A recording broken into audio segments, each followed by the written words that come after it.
you will have an enormous impact on their life and their future, which will also impact and influence our community. And I want you to think about it. If you are an adult in the room, I want you to think about for a second, just to kind of make this point clear. Think about how your parents have influenced you. When you think about the way that you are now, how much of that is reflected, you reflecting your parents?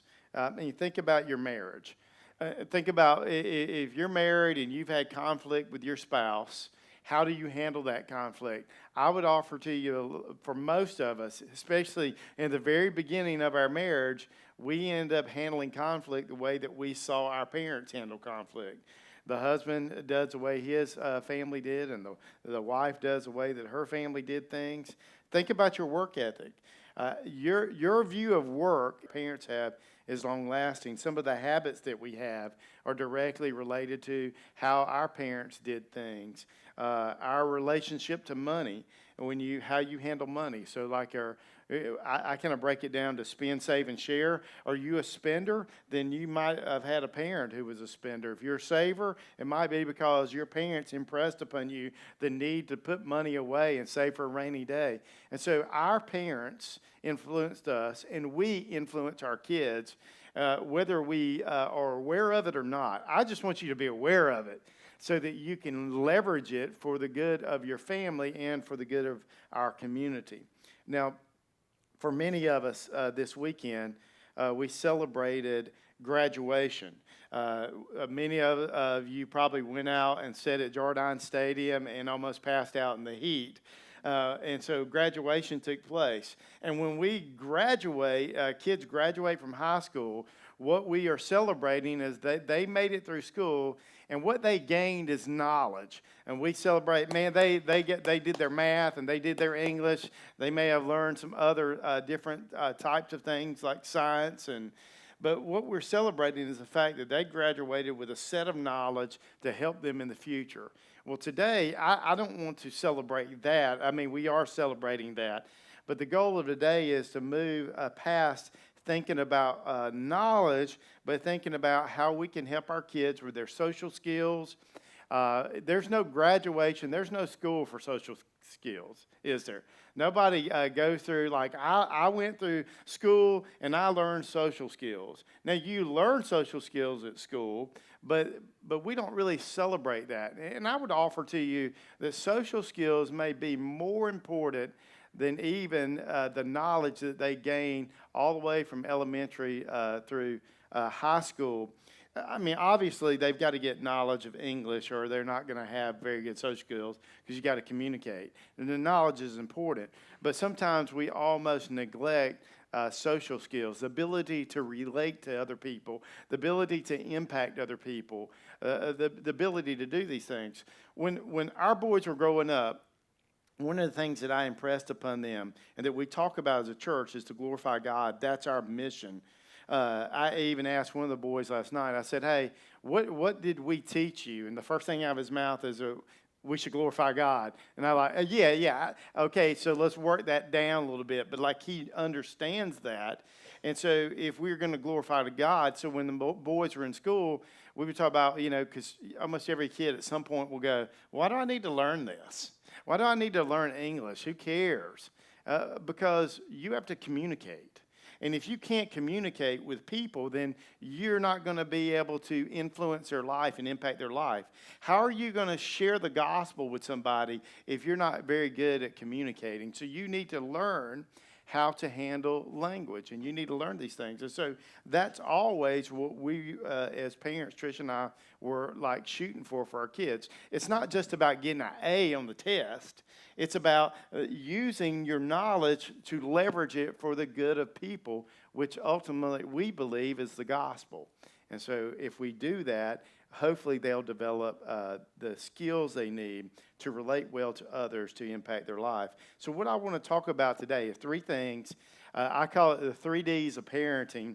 And so the Ds are actually in a negative light in terms of how I'm going to talk about it, but there's also the positive side. So what I want to talk to you about today is three things that we Trish and I really believe that were important for our boys to learn. And I would say I think they're really important for your kids to learn. If they're going to make an impact on the community, then I think that you as a family need to teach these three things in particular.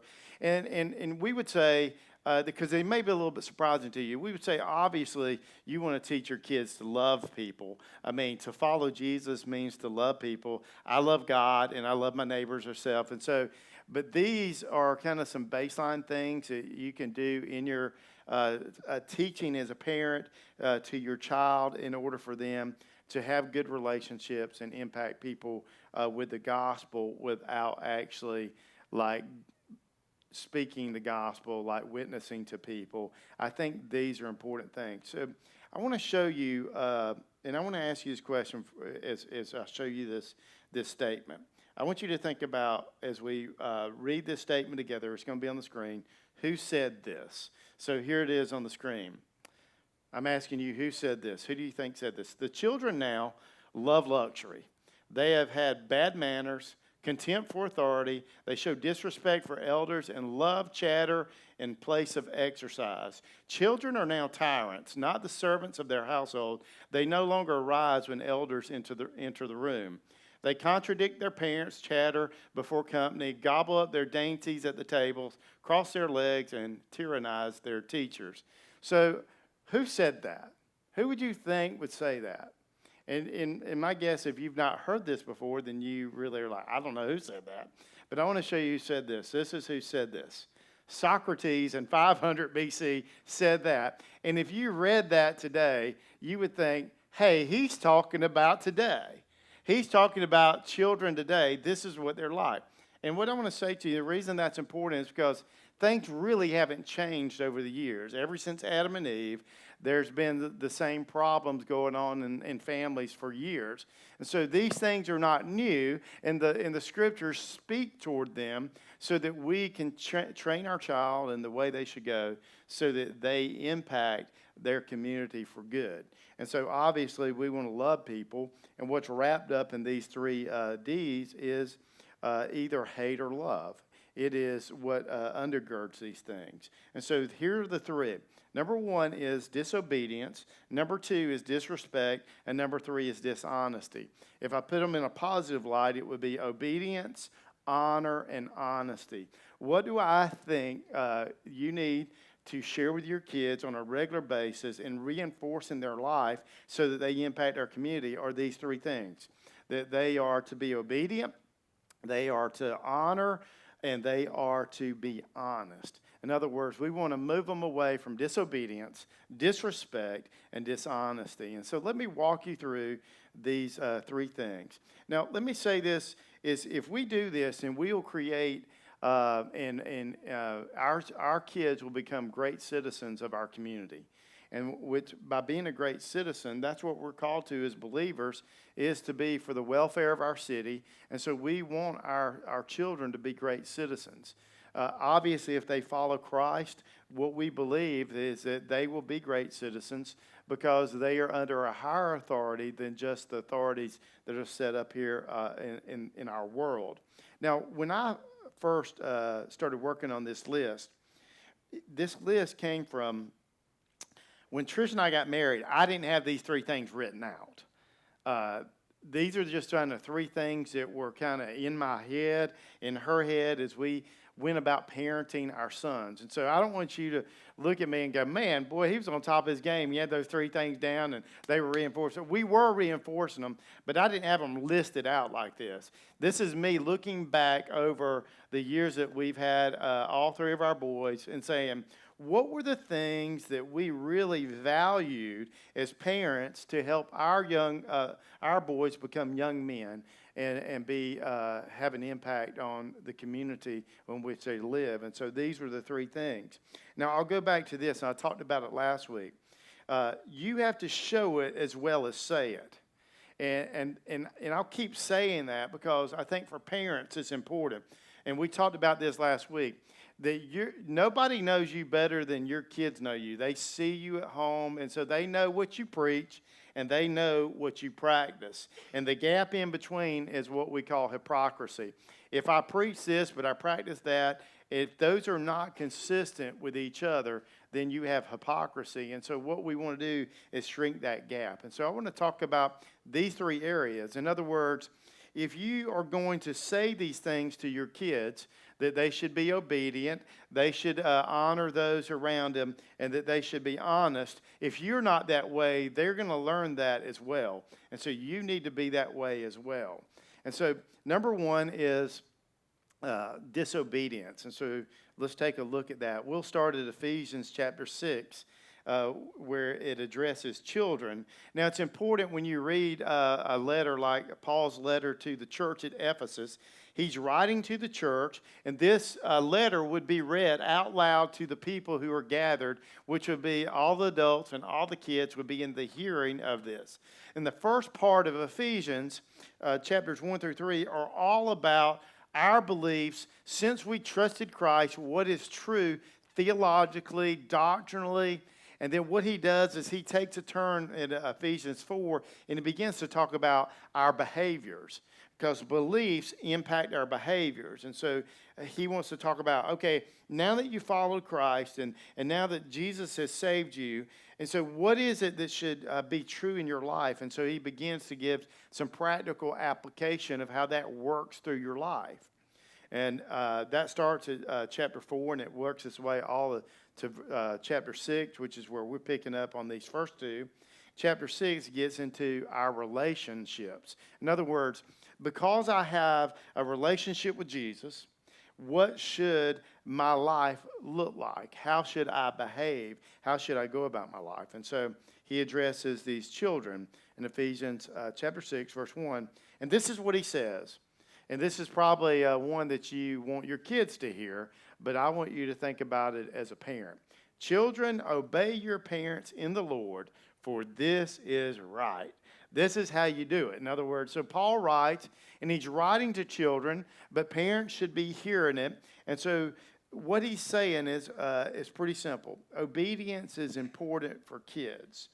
Teach your kids to be under so they can learn to be over one day. In other words, one day your kids will not be under everyone, like they may not be under your authority. And eventually, hopefully, your kids will be over somebody, at least even over their own family, maybe over their own business, maybe over students in the school. At some point, your kids are going to grow up and they're going to be over people. How they learn to be over people is they learn to be under people. Because it's important that all of us understand, if you're going to be a great leader, then you got to learn to be a great follower. The greatest leader of all time, we would all say, is Jesus Christ. He's also the greatest follower of all time. Jesus obeyed the Father perfectly. And because he was perfect in his obedience, he was able to give his life for us. And that's what makes him a great leader. See, sometimes we just think we just step into leadership, but it really is not true. We learn to lead by being under. We don't just learn to lead by being over. And so it's important for us to understand that when it comes to our kids, is that when we are leading our kids, we are teaching them something about what it means to follow. If you're going to follow rightly, then you'll learn to lead rightly. And so it's important that they learn that this over and under of life is a big deal. And so how that works out is in their actions toward those who are in charge. Obedience is simply doing what someone who is over you tells you to do. That's pretty simple. So when somebody's in charge over me, then I do what they say. And so Paul writes, he says, so children, he's like, lean in. You are to obey your parents in the Lord. What he's simply saying is, you're to obey your parents just if it was Jesus telling you to do something. That's what that means. In other words, Kids need to learn, I obey my parents even when my parents don't always do the right thing, when they don't say the right thing. I obey them because I follow Jesus. And when my parents speak, it's as if Jesus is speaking to me. And so we teach our kids, look, this is the issue, is that you're learning to obey because you follow Jesus, and Jesus was obedient in every way. In other words, when someone who's in charge tells you what to do, you to assume that Jesus told you to do that. That's a pretty simple way of looking at it. So if I follow Jesus, then what should I do? When the boys were growing up at our house, I would tell them to do something because I was the one in charge, the king of that domain. And so I would tell them to do something, and they would go, why do I have to do that? And so this is a conversation how it worked out in our family. Well, you need to do that, and after you do it, if you want to discuss it, we can. In other words, one of the things that we impressed upon Caleb and Connor and Cameron was, look, obedience is you doing what you've been told to do, and then we can debrief about it later. And so that's what I would encourage you to do with your kids, is to tell them, hey, look, this is what I'm asking you to do. If you want to talk about it, we can do it after you do it, not before. And so they learn to obey. And some of us, may say, because I know what goes on in our minds, we think, well, should they just obey every authority? Yes. But then we go, because we're always looking for the exception. Well, when should they disobey? In general, most of the time, you should obey. The only time that you're okay disobeying authority is when it's disobeying God, because God is the ultimate authority.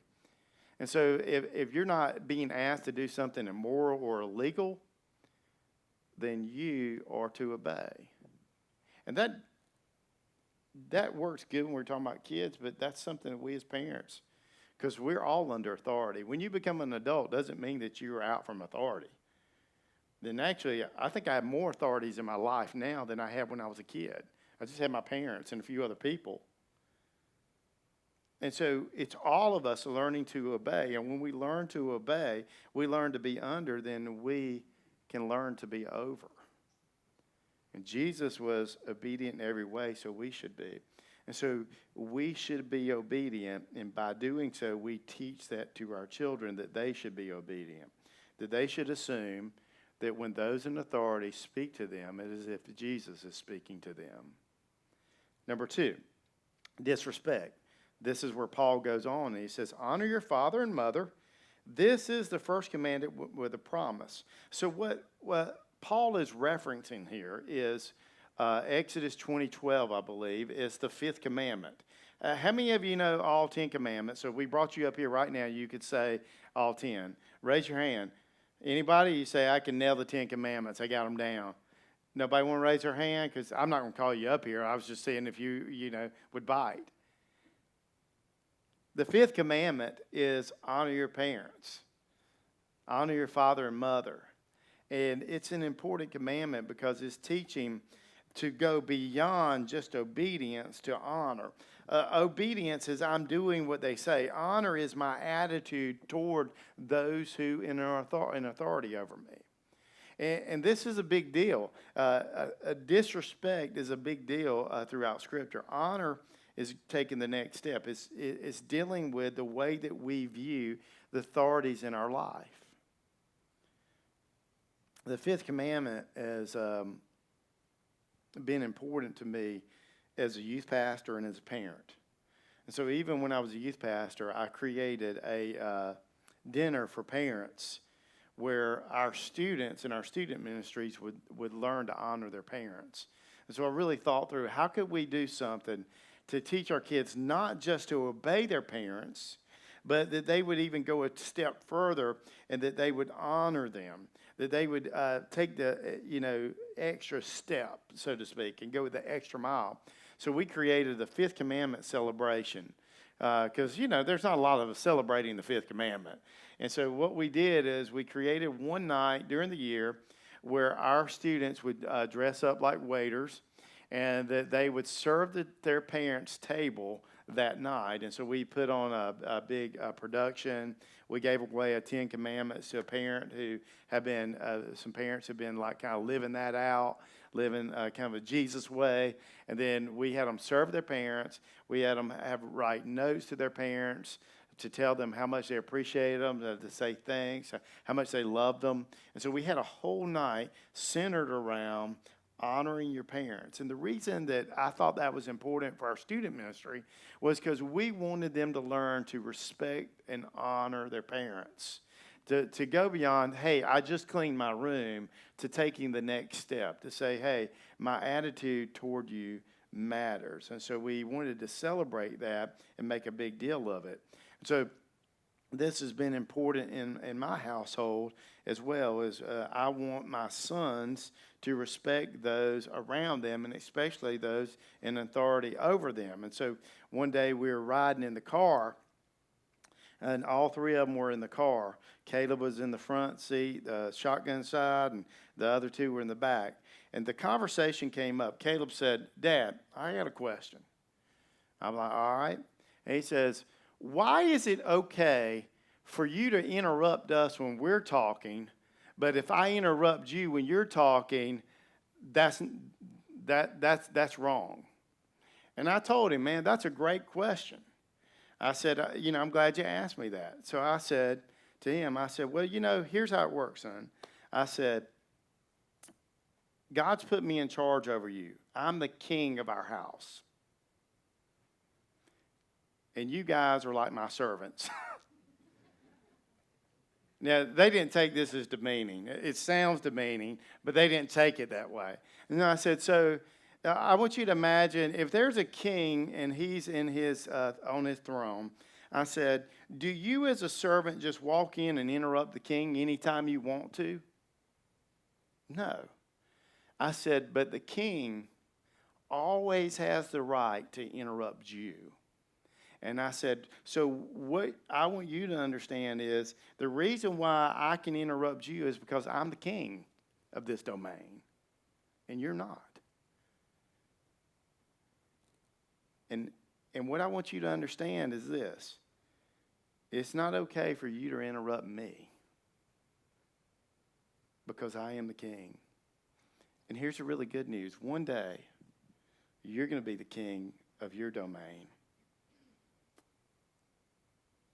And you'll be the one who has the right to interrupt. But right now, if I'm talking to somebody, you wait until I'm done. And they got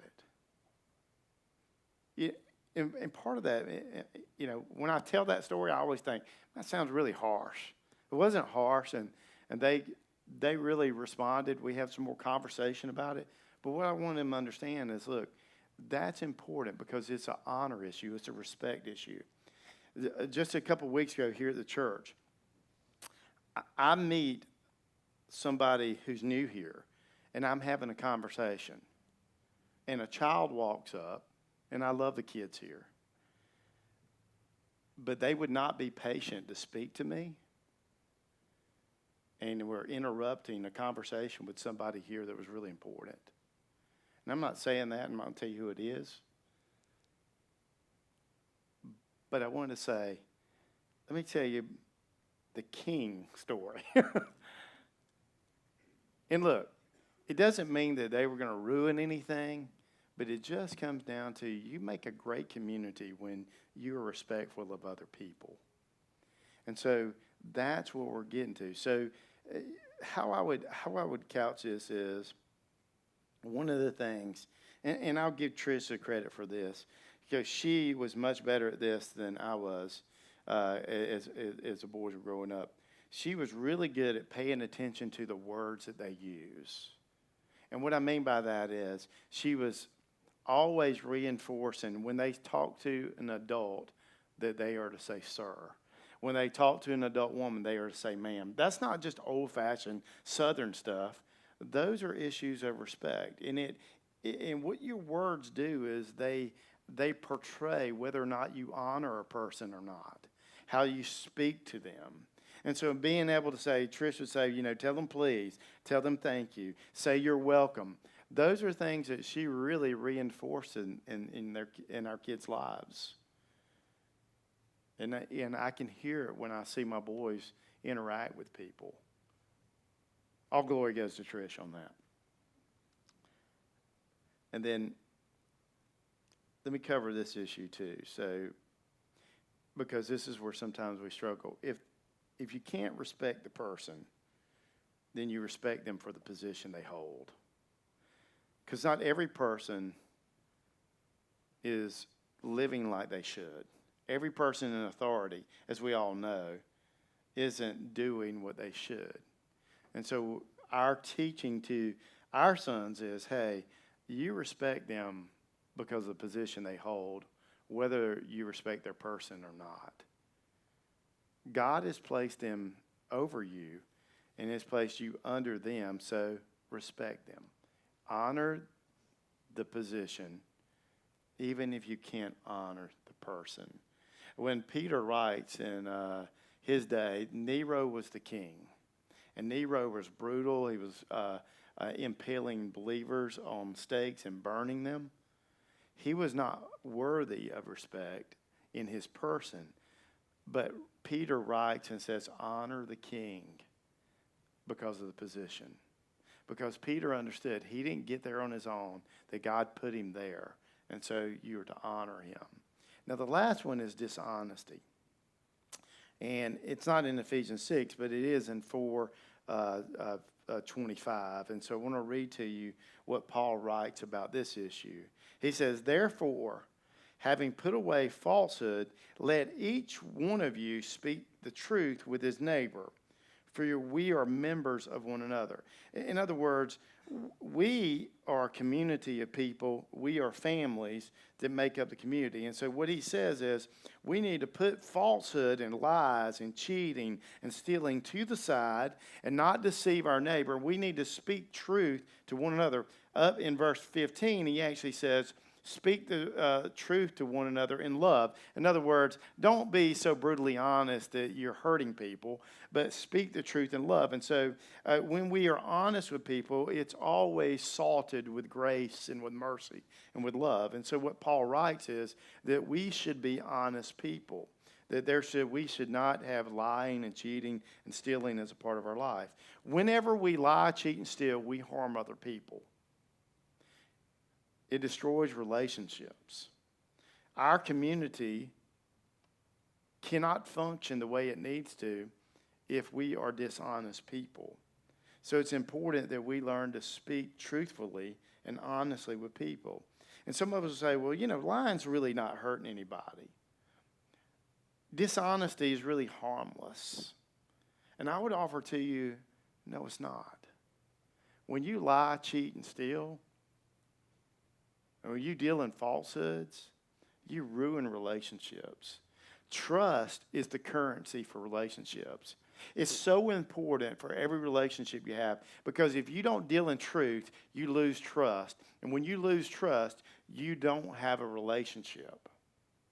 And so it's important that we all deal in honesty and that we pass that along to our children.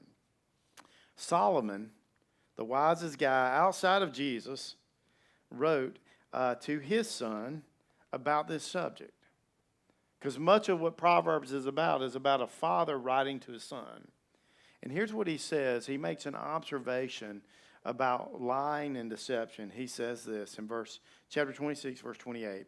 A lying tongue hates its victims, and a flattering mouth works ruin. What he says is what we do with our mouths impacts the life of other people. It makes victims of the other people. When we lie, we are haters.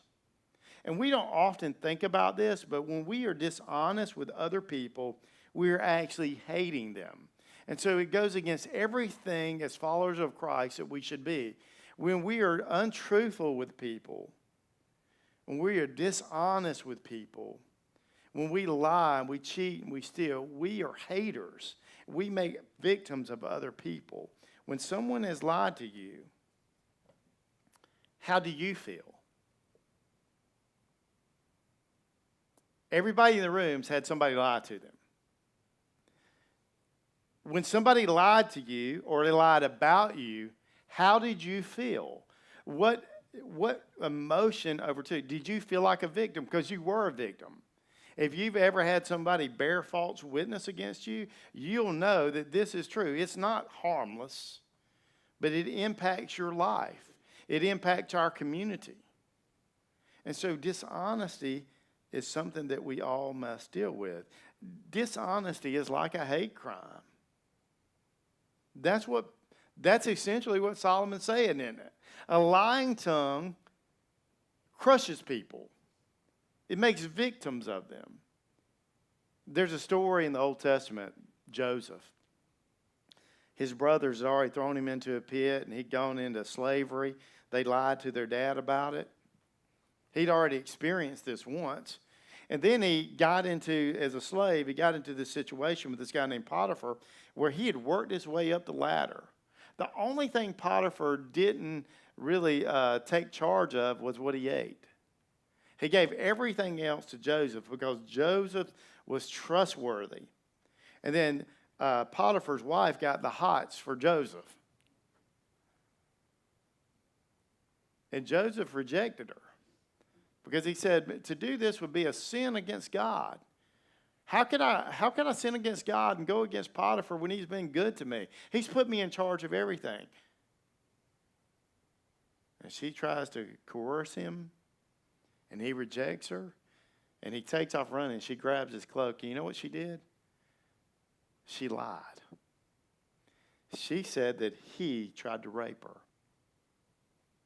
And he went to jail for a crime he did not commit. Does lying create victims? Yes, it does. Dishonesty hurts other people. Dishonesty ruins community. And so it's important that we understand this as parents and as kids, that we understand honesty is the best policy. It truly is. I mean, think about Jesus. He had Judas who did what? He betrayed him. He was dishonest. He was stealing from the treasury, and then he was willing to betray Jesus with a kiss. And Jesus was led to the cross because of his dishonesty. It wasn't the only reason, because God had a plan, but that happened. It's a big deal.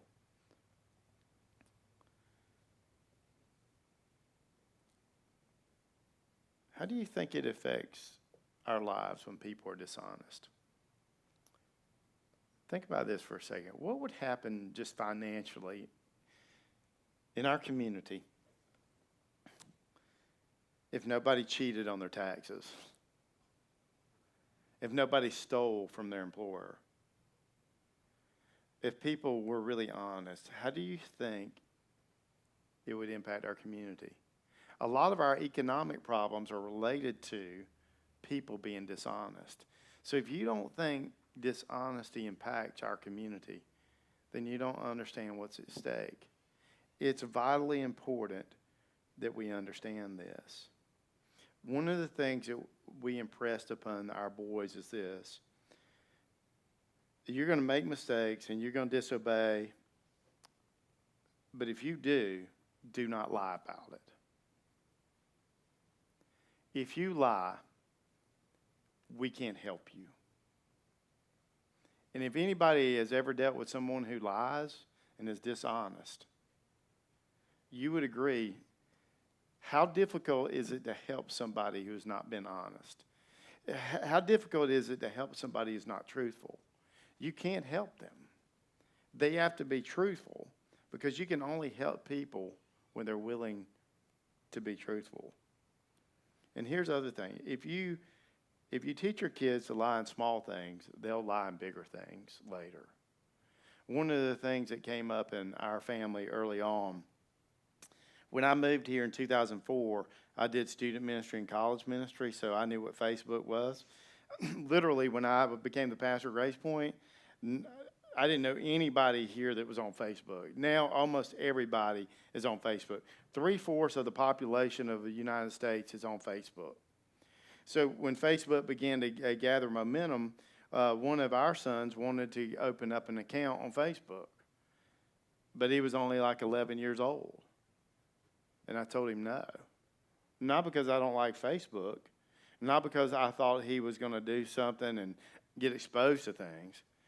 The reason that I would not allow him on Facebook was because they have a rule, and that rule was if you're not 13 years old, you can't have an account on Facebook. And so I had to say to him, look, you're not going to lie and filling this out and be on Facebook. When you get 13, you can be on Facebook. But right now, you can't be on Facebook. And so what we were trying to teach them is, look, nobody else will know, but I know. And you know that you're not being honest here. And we're not going to start being dishonest in small things, because I believe if you're dishonest in small things, they'll grow to much larger things over the years. And so it's important that, and we impress that upon our kids. Paul says, put away falsehood. Deal in truth.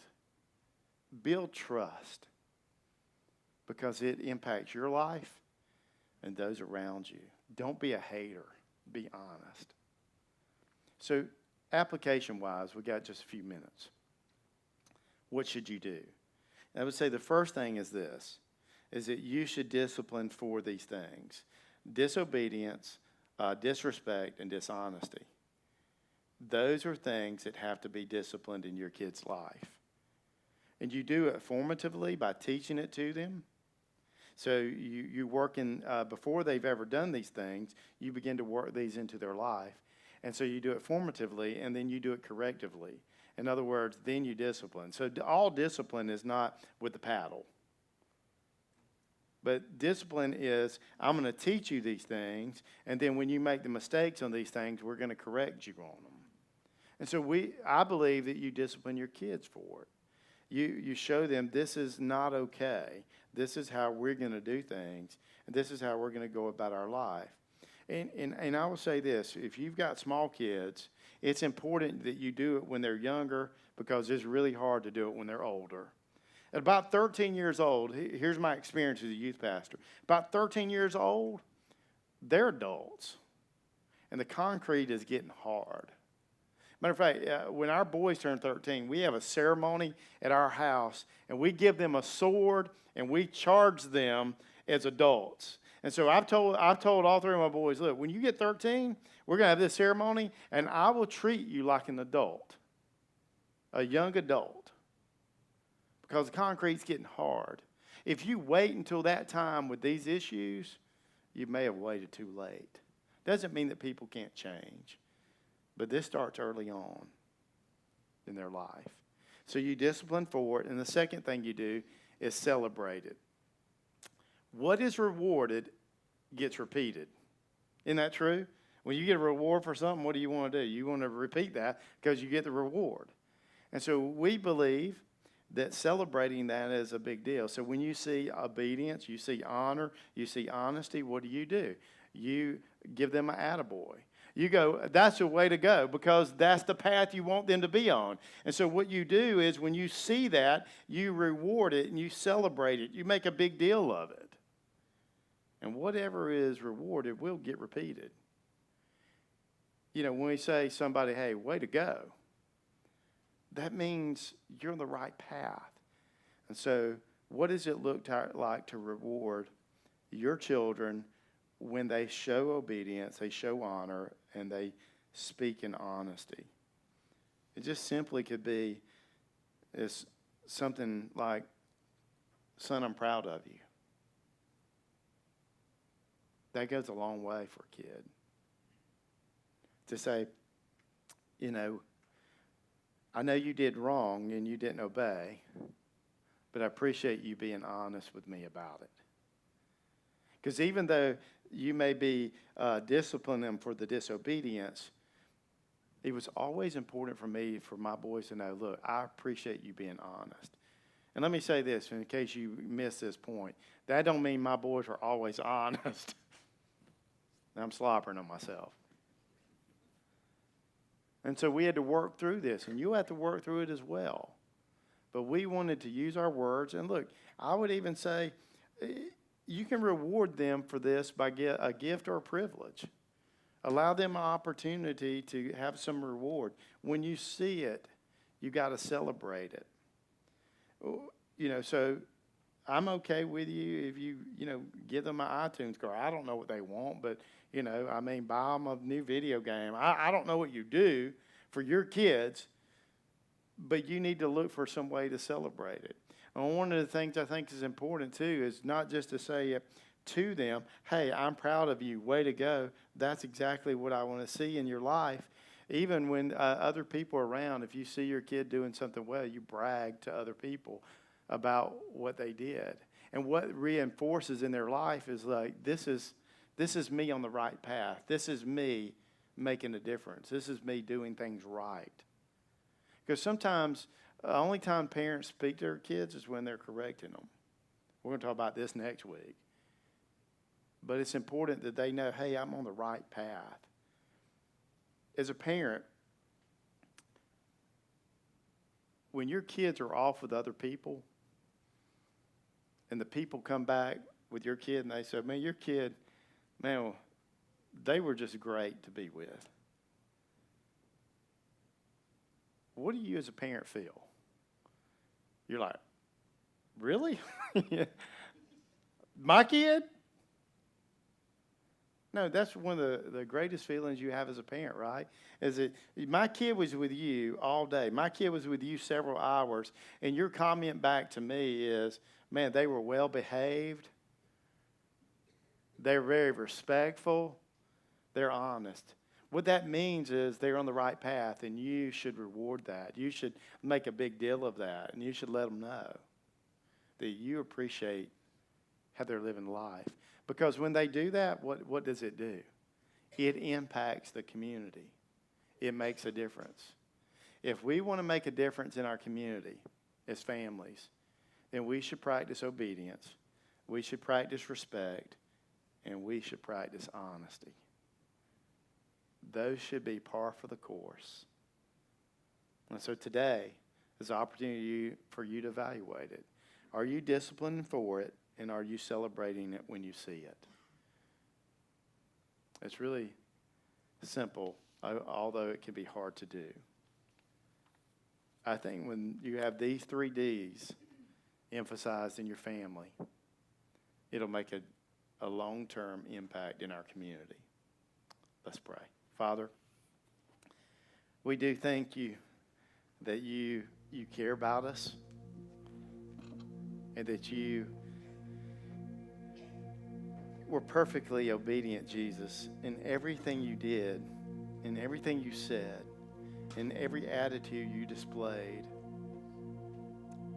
And if we want to be greater followers, greater leaders, we just look at you. No one did it better.